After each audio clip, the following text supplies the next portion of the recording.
Hey guys, TC here. Looking at the T49 today. This is the Tier 8 American light tank. It's an awesome barrel of laughs, this thing. As you can see, mark of excellence on the barrel as well, shows you just how much I enjoy playing this thing. It's basically a mobile KV2 scout. People call it the Derp Scout and things like that. Mobile artillery, KV2, KV2 Sport Edition, things like that. It's an absolutely hilarious tank to play, and I think it's awesome.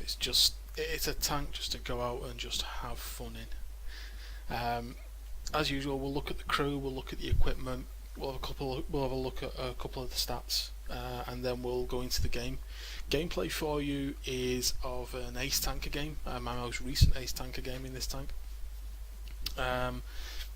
Bit funny, bit scouty, bit funny, bit not scouty as well. But you'll see as we go on. So let's have a look at the crew. As you can see, Commander has 6th Sense, Recon, and working on camo. Gunner has Deadeye, Snapshot, and camo. Clutch braking, smooth riding camo on the driver, and then the loader has safe stowage camo, and I'm working on repairs. As you can see, this isn't an archetypical light tank crew for those of you that watch my light tank crew and equipment video. Main reason is that a couple of my American light tank crews, mainly the T37, the Bulldog, and the T49, actually came from my old American tank destroyer crews. I think my Hellcat crew went in the Bulldog. This is my old T49 crew. Now that's a bit confusing, but it's actually the T67 now. And the T37 crew I think came from my T18. So they're technically tank destroyer crews. Obviously the T49 tank destroyer before that was changed to the T67 was a mobile scouty little thing with a ridiculous view range and ridiculous camo, and it was just broken as anything. But when these came out, I just fell in love with the concept. So it was a case of, yes, take my money, take my free XP, give me these tanks. So the gun. This gun is the 152mm gun launcher XM81. Yes, that is a 152mm derp gun fitted to a scout tank. It doesn't have great penetration, 76mm, but an average damage of 910 if it penetrates, and 0.6 accuracy. Yeah, it's a derp gun. It's a fully fledged derp gun. 152mm of pen with its second ammunition, which isn't its premium ammunition, and then 85mm with the other HE. Takes a long time to aim, takes a long time for the shell to arrive, but if it hits and it penetrates, as you'll see in this game, it ruins people's games. Everything else is maxed out. So we've got the turret, we've got the big engine, we've got the tracks, and we've got the tier 10 radio, obviously. You look at this, and if you play Armoured Warfare as well, you may think, well, hang on, that's actually an M51 Sheridan Deathstalker. And you are technically correct. This is technically a prototype of the Sheridan. However, the gun on the Sheridan fires missiles. This doesn't. This fires HE shells for balance purposes. Equipment, bit different from a normal Scouts. Vents, vertical stabilizers, and a rammer. I don't actually scout per se in this. I use this as an active scout. So as you remember from the light tank crew equipment and crew skills, I said you're either active and you're driving around, you're always spotting things and being spotted, and so forth, or you're passive, where you pull into a bush, you stop, you let your view range and your camo do the work. I play the T49 as a mobile tank destroyer, artillery piece, harasser, and it does very well at that. So ammunition, we have 11 standard HE shells which have a 3.6 meter splash radius, up to 95mm of penetration depending on your RNG, and up to 1138 damage if they penetrate. so they're pretty beefy. The heat shells are actually credit heat shells. You only have up to 190 pen or 152 normally, so the heat shells aren't really. I don't carry any, as you can see, because I don't think they're viable. They're just, the penetration just isn't enough there. 152 mil of pen is, on average, is just no. I just don't bother with them. At the end of the day, HE is going to do damage. A HE shell of this caliber is going to do damage. It might be a couple of hundred, it might be the full 1,000. It's going to do damage though. And HE ruins modules and kills crew members, which forces people to burn repair kits, burn med kits, so that in the long run they're actually going to take more and more and more damage. Its premium shells though are HE, and as you can see, a little bit higher penetration, 106 top out depending on if RNG is on your side, but this time we have a 5 meter splash radius. So if you land a shell within 5 meters of a tank, it will take damage. You will blow tracks off. You will. it's a pretty lethal little thing. However, remember that gun has 0.6 accuracy. So you will not always pull off amazing shots with it. When it happens, it will make you laugh like no other tank. When it doesn't happen, you will rage like no one's business. Equipment, I run a large repair kit, I run a large med kit, and I run Coca-Cola. This makes it prohibitively expensive to play the T49. However, as you can see, the reload of the gun is 18.58 seconds. Without Coca-Cola, this thing's knocking on for nearly 20 seconds of reload, which is a long time. 18.58 is still a long time. However, it makes it a little bit more manageable. It's very fast as well, 72.4 kph top speed, and it feels really mobile and darty. A lot of people complained previously before the physics patch that it felt a little bit stuck in the mods, and it did have a feeling about it, but it's still ridiculously unbalanced. And I absolutely adore this thing. Fully camoed up, as you can see. I've played almost 400 games in it, with a 52% win rate, which is my average win rate on my account, on my current account. So yeah, I like playing this tank. Replay you've got coming up, as I said, it's an ace tanker replay. Couple of surprising things. I won't put too many spoilers in this, but you'll see them shortly. Unfortunately, we don't survive. Spoiler alert there, but I think it's a great replay. So let's kick off. Okay, guys, here we go. As you can see, hugely favourable matchmaking here for the T49. We've got 5 tier 9s on each team, tier 8s, and even some tier 7s in this. So we'll speed up the replay and we'll get going. As you can see, we're on Lakeville, starting south on the JK line. So here we go, back to normal speed. So what I'm going to do is, I'm looking at my team and I'm looking at the scouts available to us. I decide I'm going to push forward down the 4 line here. Standard scout tactic, straight down the 4 line, get some eyes, get some vision for the team, give them an idea of what's going on, what they can see. As you can see, I hugged the wall here quite tightly. I don't really like pushing too far forward, mainly because you can get spotted quite easily. There's a Jag Panther there who's stupidly stopped. He turns, I hold my fire. I'm not sure whether I'm going to be spotted or not.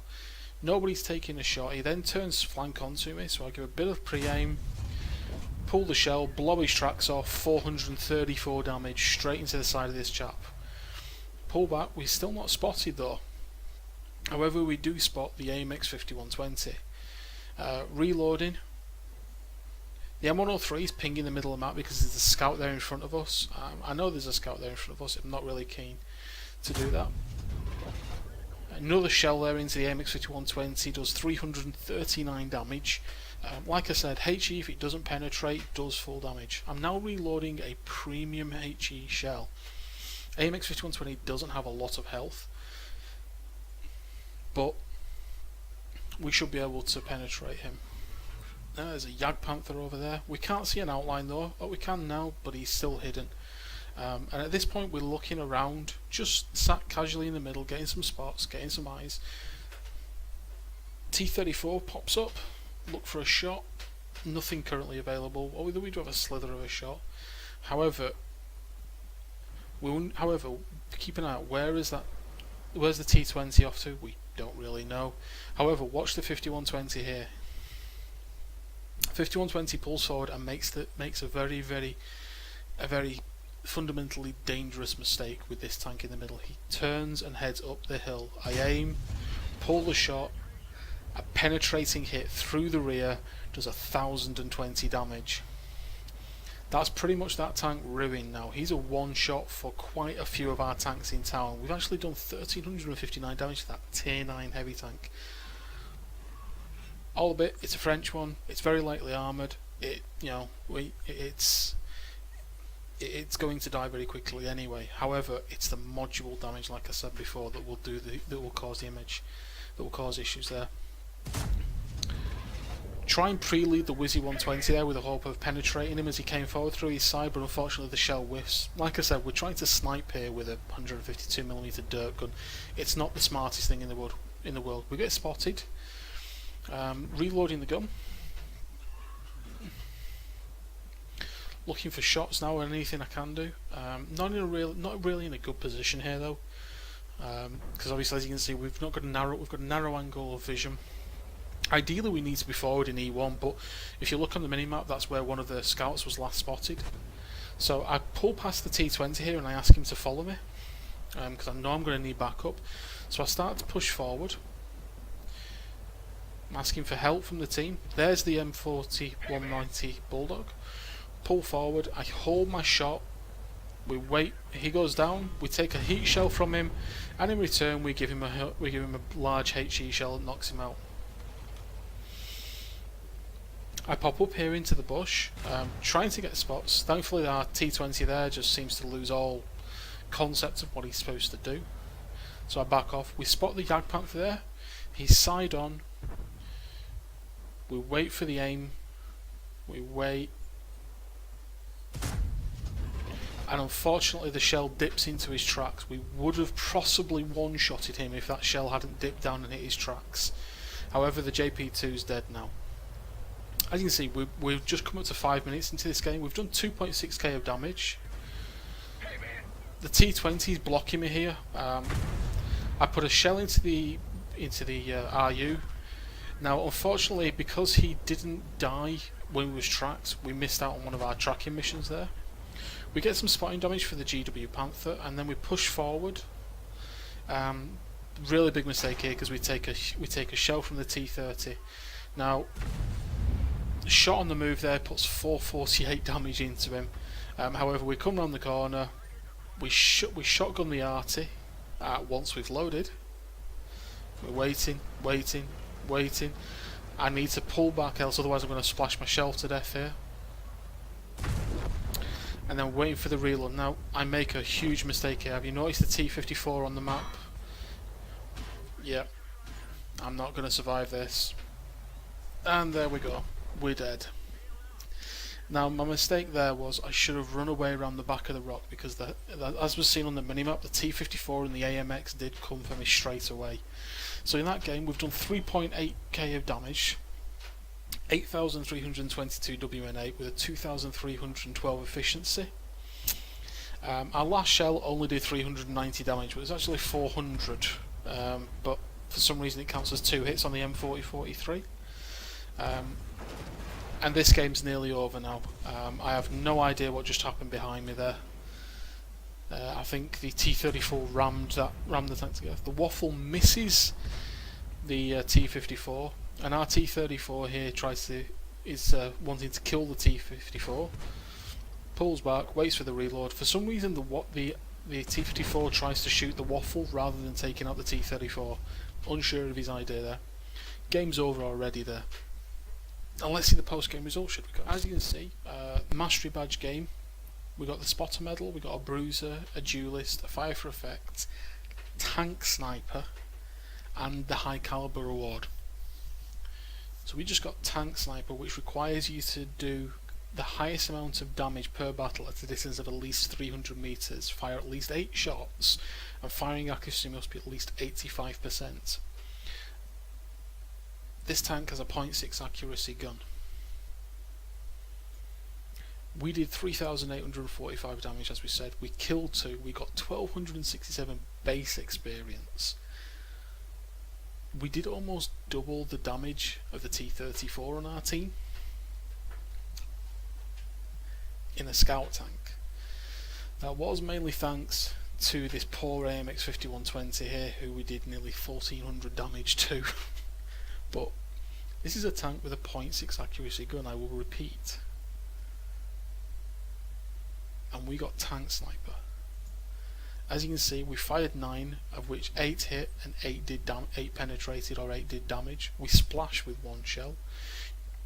Distance, firing from a distance of over 300 meters, we did 2.2k of damage. This tank should not be played like this. I will categorically say that. But when it does, it is amazingly effective. We blocked 1 shell somehow, which I think was from the AMX 1357. Don't expect the armour to stand up on this thing, it doesn't have any really. And we spotted 1,243 damage. We earned 54,997 credits. We got 712 back off the T20 for ramming us, but we still lost money. Again, premium consumables do cost a lot of money, as you know, and 20k there for the Coca-Cola did tip us over from making any sort of profit. It's always if the consumables come up on offer, it's always worth stocking up on them. Makes things like this a bit cheaper to run. So that's how I aced my T49. Yeah, tank sniper with a .6 accuracy gun. I think that pretty much sums up World of Tanks for some people. RNG giveth, RNG taketh away. In this one, my cup was overflowing right up until the point where I misread the minimap and got rushed by the AMX 1357 and the T54. But still, a heck of a lot of fun to play. Very short game, and when it hits and penetrates, this thing it's lethal. It can and does one-shot most other tier 8 scouts. You have to have the luck of the devil and get a fire on the T54 lightweight, but it can do it, and it's an absolutely devastating tank when it does that. Because it's a scout as well, you know, you're rushing around the field with a gun that can do over 910 damage. You've got great camo rating. Once you get BIA and things like that as well working on this, which I'm probably going to put my 4th skill to that, this thing will become absolutely unbelievably deadly. When I first got it, I used to platoon with some friends when we all got them, and we would basically just run around and just, you know, meep, boom. And the number of tanks that you could just rush, dodging, ducking, diving, weaving all over the place, and rush towards them and get those really nice shots that penetrated and did full damage.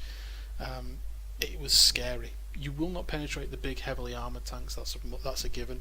However, if the opportunity presents for a shot on top of a tank, you can and will penetrate, because engine decks are very, very squishy. So yeah, it's a lot of fun. But yeah, I hope you've enjoyed the replay, guys. I hope if you're grinding towards the T49, you've got some really lovely tanks to go through. The Chaffee, the T37, the Bulldog, all lovely tanks. And if you can keep the crews, I would definitely recommend keeping crews in these things and keeping them, because they're just a lot of fun to play. Hopefully you've enjoyed the video. If you're new, subscribe, follow, like. Be great to know what you guys think as well. And hopefully you enjoy this. Anyway guys, catch you later.